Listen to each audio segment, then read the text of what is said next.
ரெண்டு முந்திரி சாப்பிட கொடுக்க சொன்னா என்னோட ஸ்டாஃப் ரொம்ப ஸ்ட்ரிக்ட்டுங்க, தரமாட்டேன்ட்டாங்க. அதனால இன்னைக்கு நான் என்ன பண்ணேன்னா, நட்ஸ் வாங்கும் போது எனக்கு சாப்பிட்றதுக்கும் கொஞ்சம் முந்திரி சேர்த்து வாங்கிட்டேன்.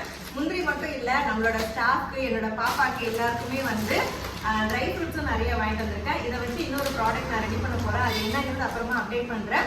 இப்போ வந்து சில்ட்ரன்ஸ் டே ஆஃபர் போயிட்டு இருக்கு 11, 12, 13 இந்த 3 டேஸ்க்கு வந்து ஃபீட்பேக் சொல்லி புக் பண்றவங்களுக்கு வந்து குழந்தைங்களுக்கு வந்து நான் ஸ்பெஷலா வந்து கிஃப்ட் கொடுக்குறேன்னு சொல்லியிருக்கேன். அந்த கிஃப்ட் கண்டிப்பா நான் கொடுப்பேன். அதை வந்து செலக்ட் பண்ணிலாம் நான் குழந்தைங்களுக்கு கொடுக்க மாட்டேன். நான் எப்பயுமே வந்து ஃபீட்பேக்கு கிஃப்ட் கொடுத்தோம்னா அந்த குழுக்கள்ல நம்ம கொடுப்போம் இல்லையா, அந்த மாதிரி இல்ல. ஃபீட்பேக் கொடுக்குற எல்லா குழந்தைங்களுக்குமே கிஃப்ட் உண்டு.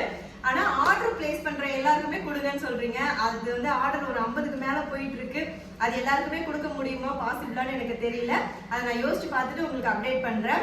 ஏபிசி மால் வந்து ஃப்ரெஷ்ஷான பேட்ச் காலையில ரெடி பண்ணியாச்சு. வெனஸ்டே தான் எப்பயுமே நம்ம லட்டு வெரைட்டி ஃபுட் ஐட்டம்ஸ் எல்லாமே ரெடி பண்ணி டிஸ்பேச் பண்ணுவோம். ஆனா